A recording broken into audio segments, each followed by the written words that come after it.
speech and we'll go ahead and get started. I think I see it up there, correct? Yes, we're good to go with the recording. Awesome. Hey, everybody. Thanks so much for joining us today. I'm Nicole Peckham, and I serve as Deputy Mayor Lindsay Appiah's Chief of Staff. We're excited to talk to you today about DMPSJ's RFA that is currently out for FY26 as it pertains to Safe Passage Safe Blocks.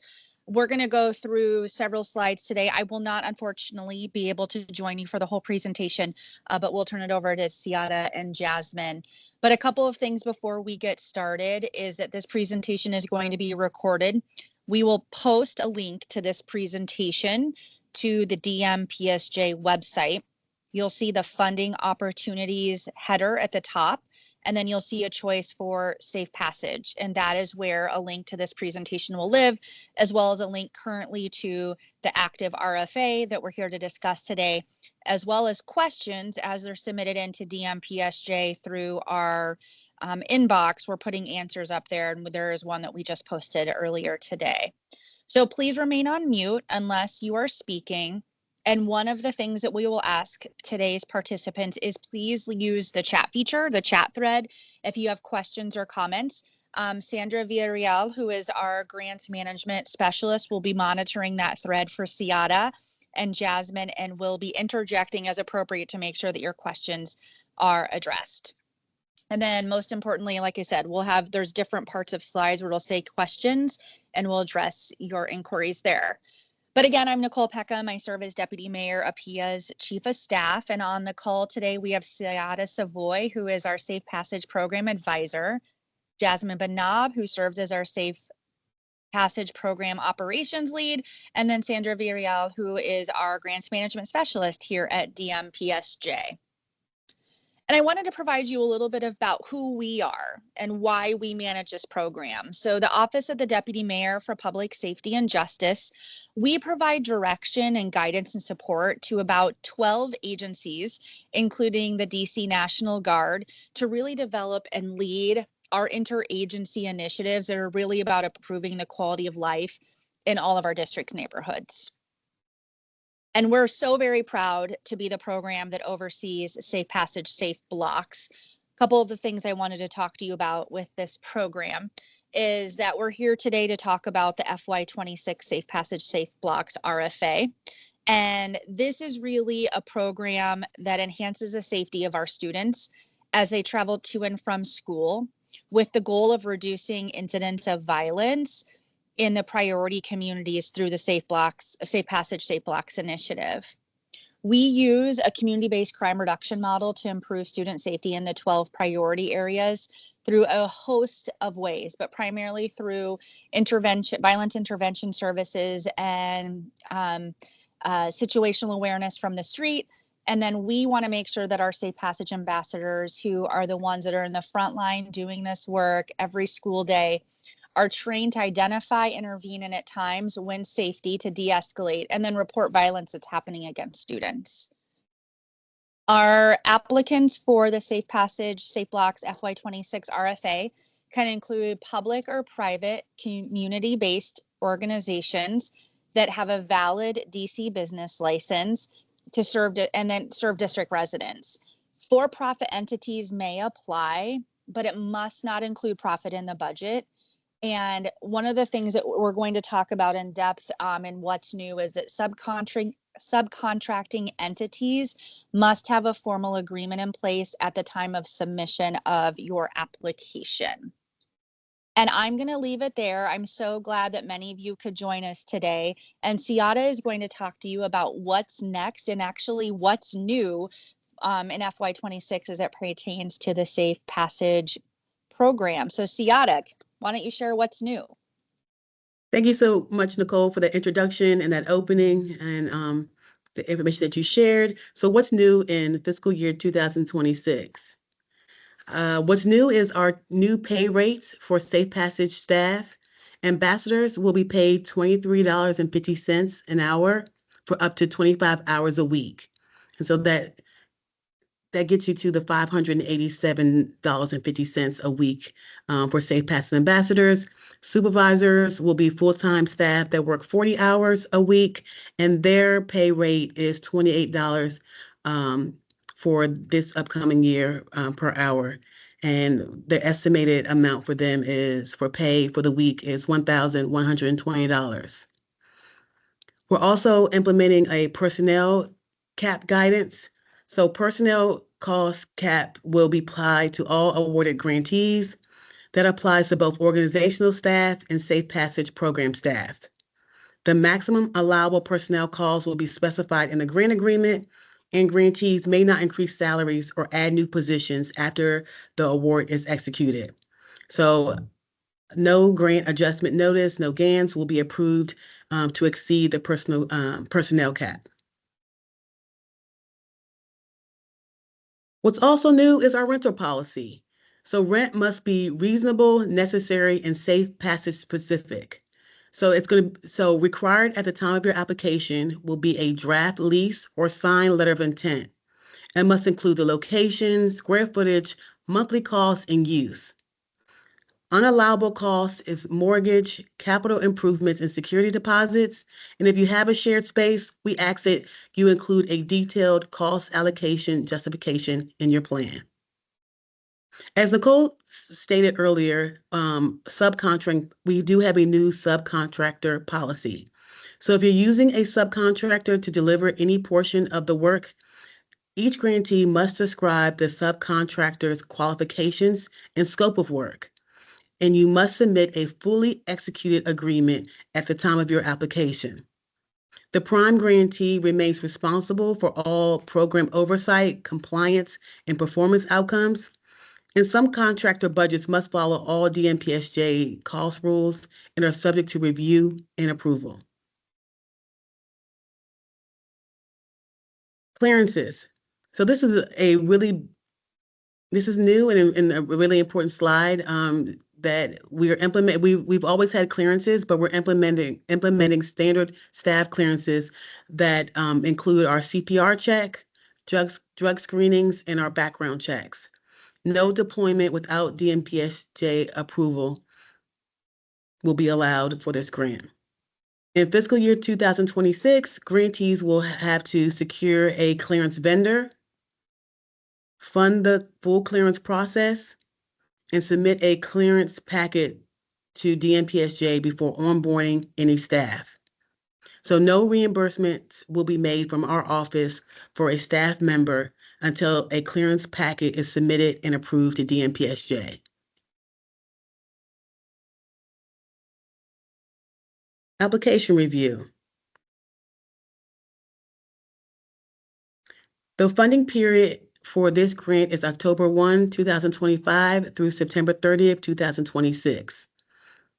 The current number of awards and award amounts will be based upon the availability determined by the final approved district and DMPSJ budget for fiscal year 2026. All grantee expenditures must occur within the award funding period. Any costs that are incurred either before the start of the project or at the end will not be allowed. Current grantees may reapply, however, funding will be contingent upon the grantee's demonstrated performance. All applications must be submitted online via the Zoom Grants app or Zoom Grants website. So if you're a first-time user to Zoom Grants, you'll have to create a new user registration. Technical assistance is provided between 12 and 9 p.m. our time. And there's always someone available through questions at Zoom Grants or by phone to answer any of your questions. When it comes to specific RFA questions, you can email questions to safepassage@dc.gov with the subject line, Fiscal Year Safe Passage, Safe Blocks, Request for Applications. We'll be accepting questions until June 28th, 2025 at 5 p.m. Eastern Time. Again, as Nicole stated, on our DMPSJ website, you'll be able to see the questions that you have posted every Friday. We will be sending out a list of responses to your questions. Again, The deadline for Zoom grants and this application is July 10th, 2025 at 11:59 p.m.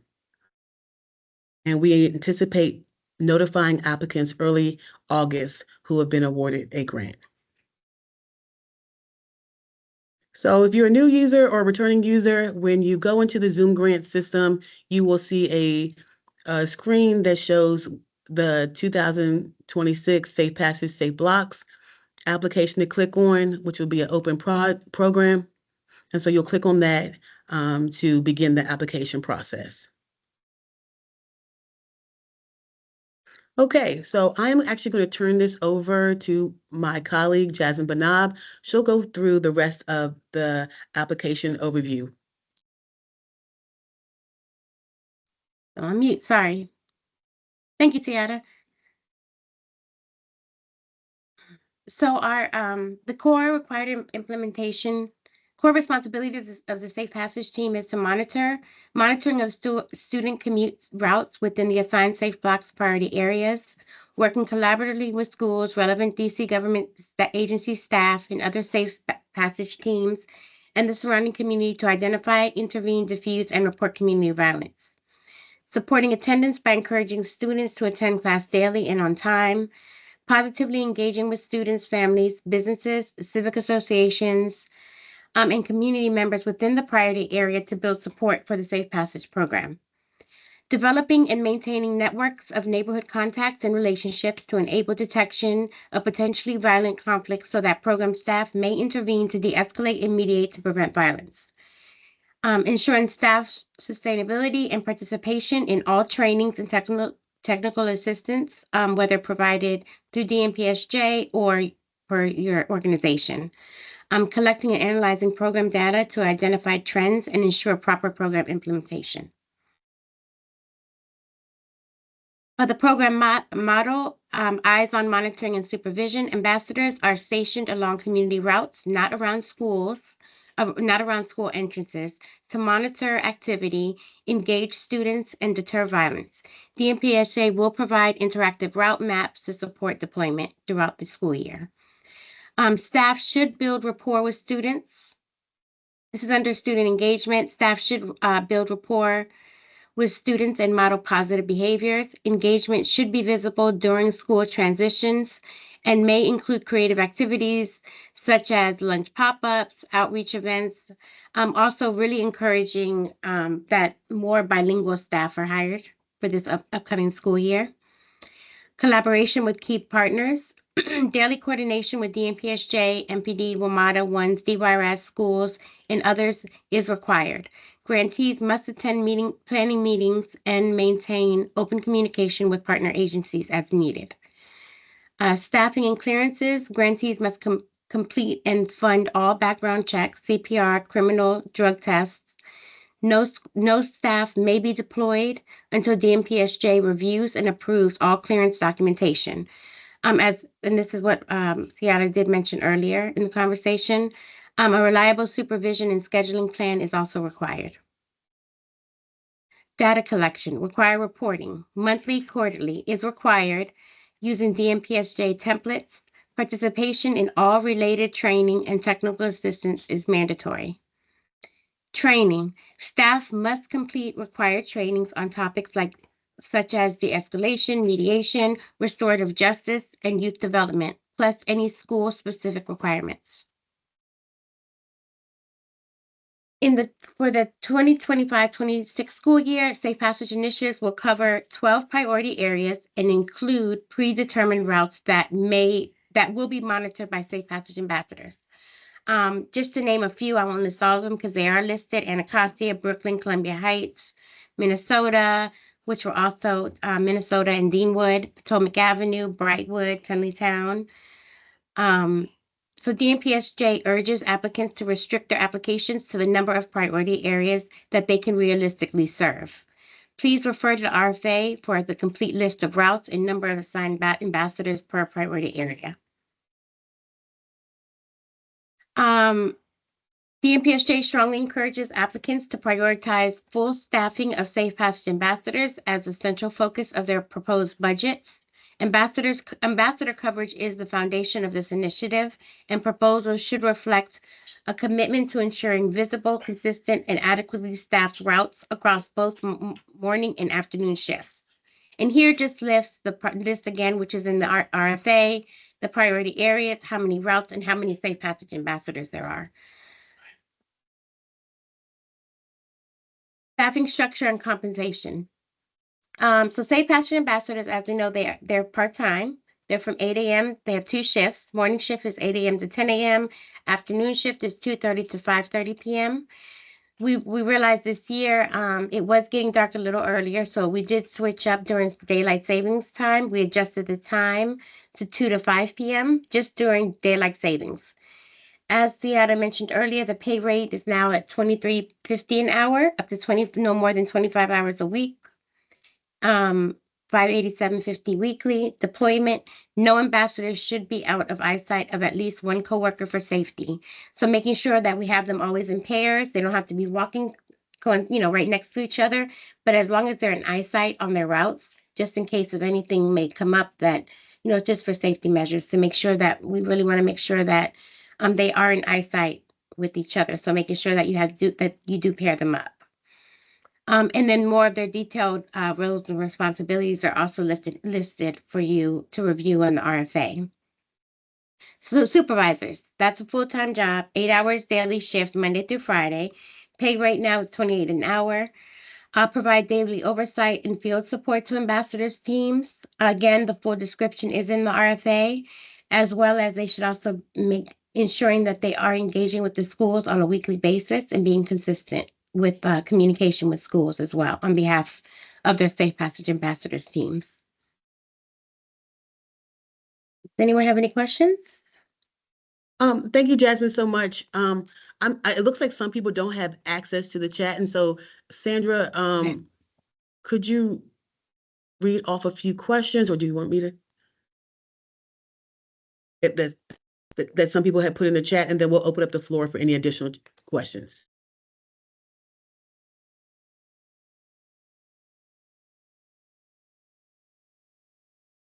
Everyone,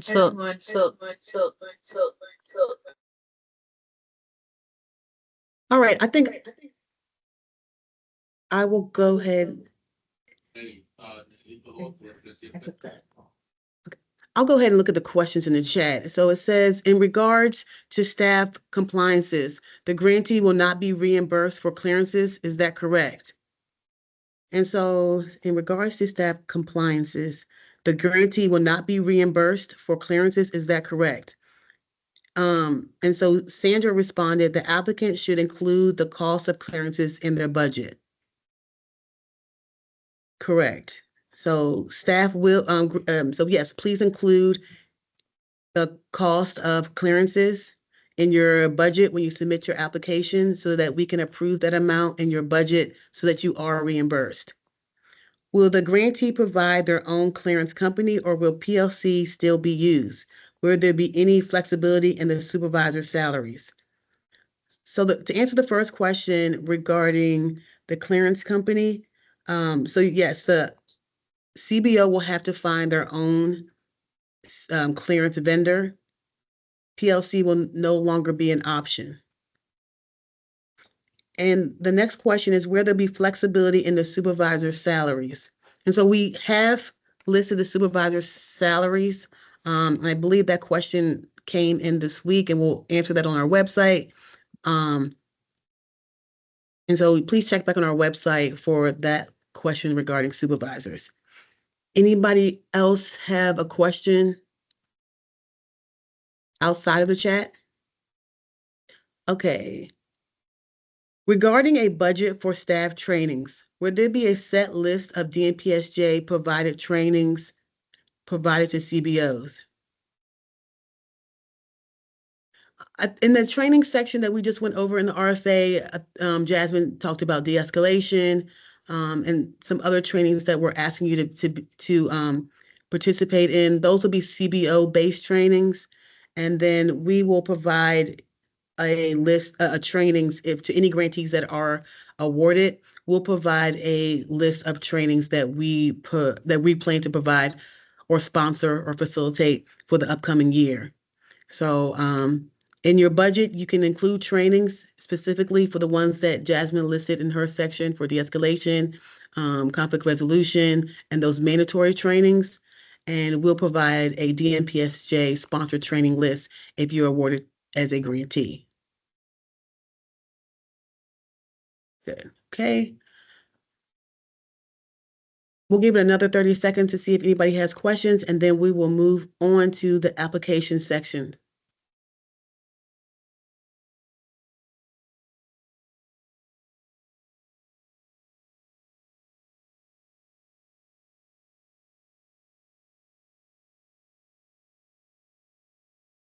Okay, so to have a strong application, you need the following things. Here is a description of the proposal sections. You'll need to include an applicant profile, an abstract, a project narrative, a project work plan, a budget, letters of support, audited financial statements, and the disclosure of legal proceedings. And so we'll talk about these things in the next slides. In Zoom Grants, you'll see a template for our applicant profile. Again, July 10th is the due date for this application, and we ask that you make sure that the applicant profile is complete and signed by the authorized user or official. Your project abstract, each applicant must include a brief description of the project, including key activities. You should include the target population and the proposed number of priority areas to be served. We've also included an example to help you with your project abstract.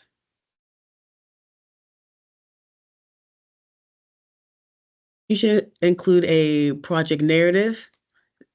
This section of the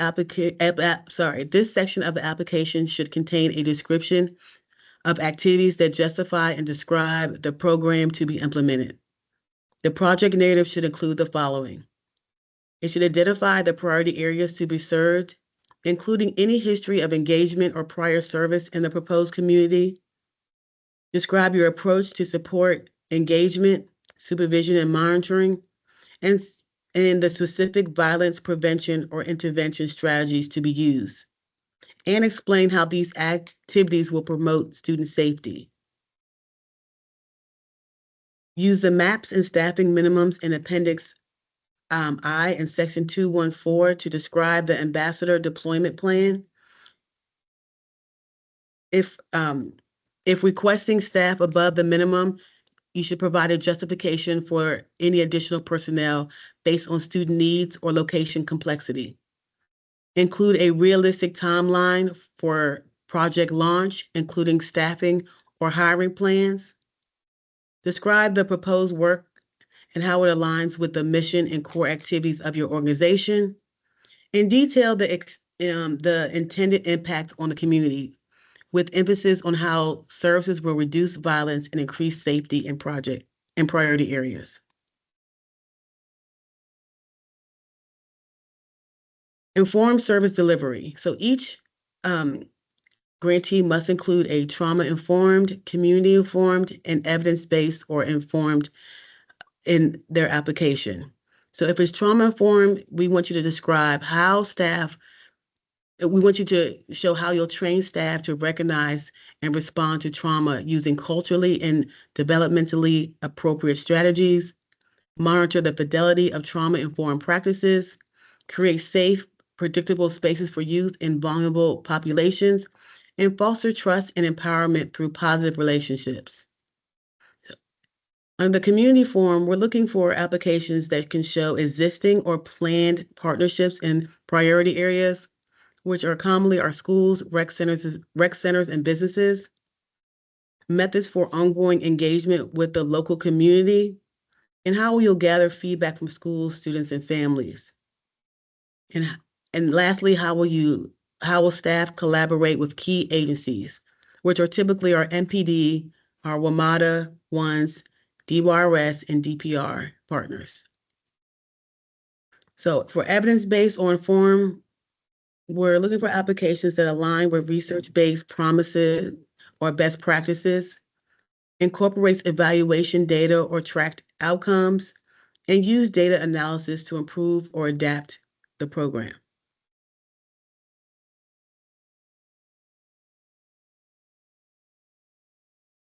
Organization qualifications and experience.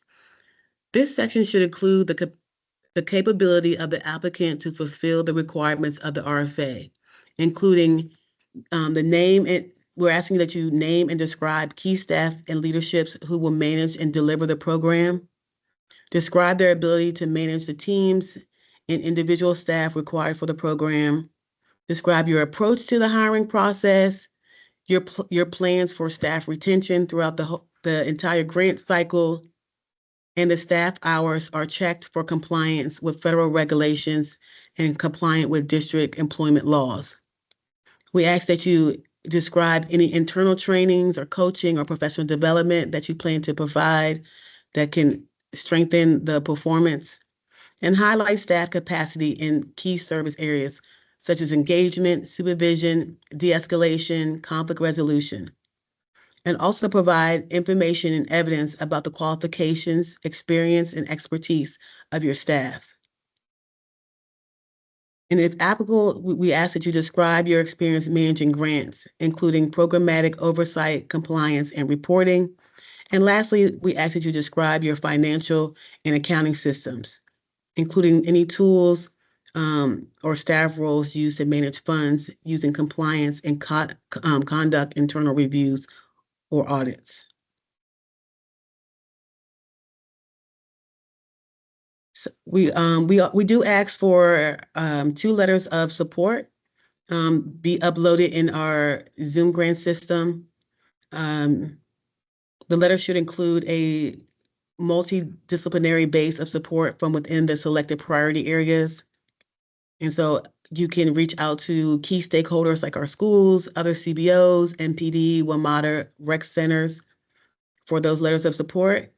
And we're hoping that these letters describe the nature of the relationship, past or current, and demonstrate collaboration and support for the proposed Safe Passage work. Data and evaluation. We ask that you describe how data will be collected, verified, and analyzed to measure program performance. This should include plans for documenting services provided, tracking outcomes, and monitoring both implementation and results. A plan for addressing both short-term outputs and is also requested, as well as a description of the specific standard data measures and program-specific outcomes. Lastly, we ask if the applicant is continuing a current project, and so if you were a grantee last year, that you provide an explanation of project performance to date, the effectiveness of past efforts, and whether any modifications have been made to goals, activities, or evaluation strategy. So here is a screenshot of the project work plan that we're asking everyone to fill out. This includes the activity and short-term and long-term goals that'll be outlined in your work plan.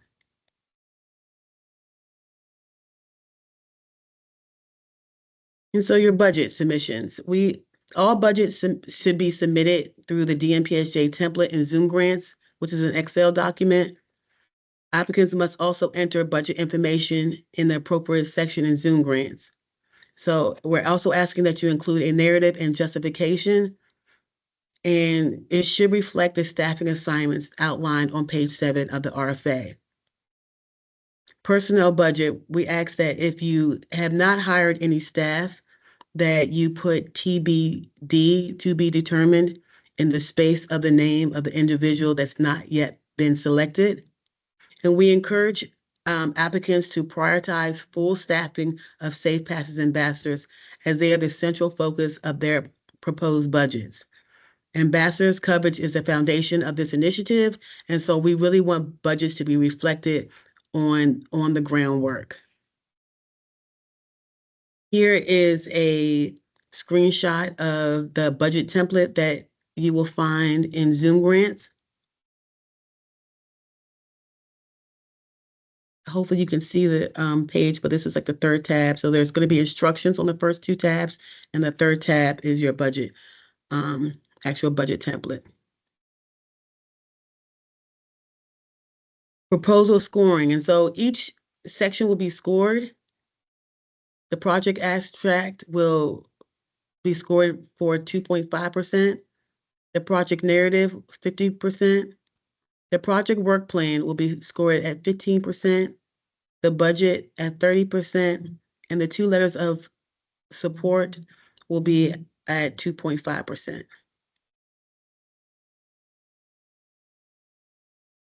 All right, we're going to pause here before we finish up our last slides to see if anyone has questions.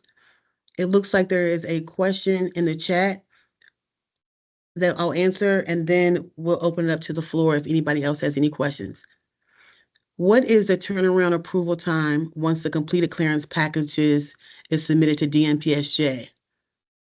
And so, thank you. That's a really good question. If you are awarded for the upcoming year, you'll actually receive a new policy from our office that states the turnaround time and the process for submission. But we recognize that we want our staff to be deployed quickly as possible. And so once you receive a clearance packet, once you receive your clearance information back from your vendor and you submit it to DMPSJ, you can anticipate the time being rather quickly for us to do a thorough review and then submit them back to you so that we can have staff deployed on the ground. But a full policy will be provided at the time of the grant award to explain what that time period looks like and that process.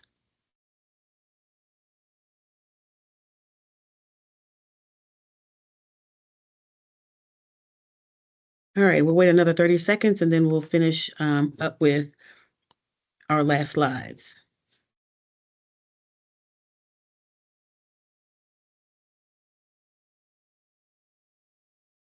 All right, just some quick reminders. Here are all the things that are needed in the applicant checklist. And so this list shows the general requirements that are needed. And then you'll see a section for additional requirements. Just to call out, because I just went over the general requirements, but just to call out a few things on the additional requirements list. Again, if you are going to be using a subcontractor, a fully executed subcontractor agreement that clearly outlines the roles, responsibilities, and deliverables of the subcontractor will be needed at the time of your application if you're going to be using a subcontractor.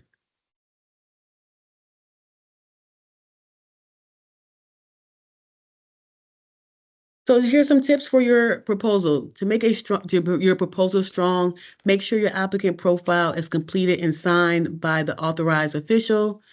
Make sure your title project differs from your funding source. Round budget figures to the nearest dollar. Follow the format outlined in your proposal instructions when developing a proposal. Use your checklist to guide the completion of your application packet. Feel free to ask questions early. Again, we are going to be answering questions until June 28th. And Zoom Grants provides technical assistance, and the information to contact them via either phone or by email is listed.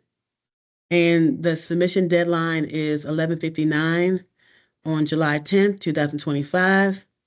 And so please submit early. There's a lot of technical issues that happen with submissions, so please submit early. And here are just a few frequently asked questions. Where do I apply?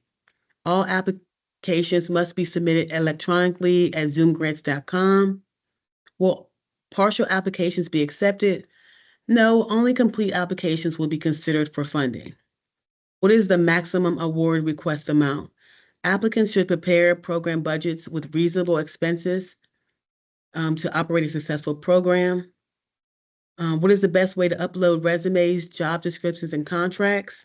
Upload individually, labeled with specific document name. When will the award decision be made?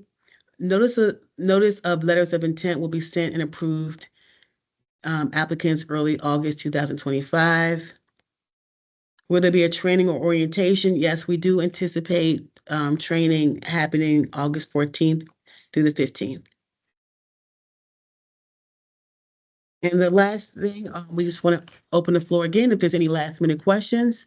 That concludes our Safe Passage fiscal year 2026 pre-bidders conference. And we will open the floor for another 30 seconds to see if anyone has any questions.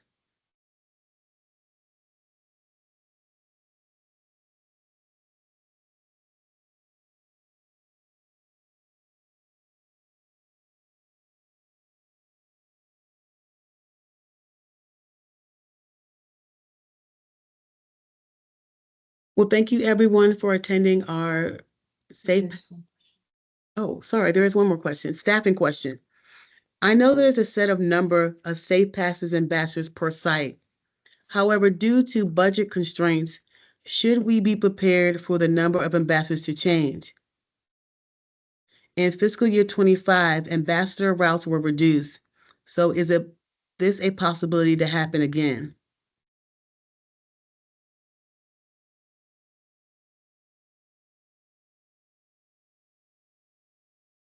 No, we don't anticipate, we didn't anticipate in 2025, but we don't anticipate again in 2026 for Safe Passage ambassadors staffing plans to change.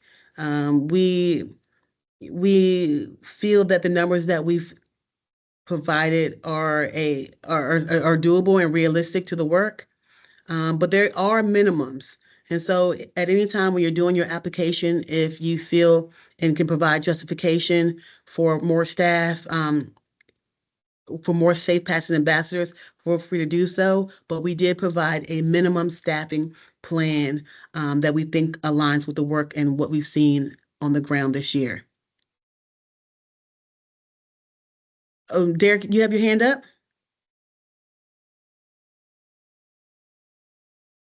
Yes, actually, I'm sorry, Ciara, it's me. Can you Oh, guys no hear me? worries. Yes, we can. Yes. Good evening, everyone. Happy Friday. I wanted to ask a really quick question in regards to somewhat what you were just discussing in regards to the staff. I do know with reviewing the RFA, it indicated the current site that we're covering now, 44. Are you guys still going with the number 44? Because I do know that there were some things that were condensed, throughout this fiscal year. So is 44 still your number that you're shooting for versus the 40? Yes, because we also made some increases in the number of routes this year. Got it. Okay. Yeah. Thank you so much. Thank you. Yep. So I would create your budgets based on the staffing information that we listed in the RFA. As we know, things may change. We may have to pivot, but that is the numbers that are projected for the upcoming year. So thank you so much, everyone, for your participation and attendance today. If you have any questions, feel free to post them in the Safe Passage email. And that is here on this last slide. Thank you, everyone. Have a great day. Thank you. Thank you. Thank you. Thanks, everyone. Thank you.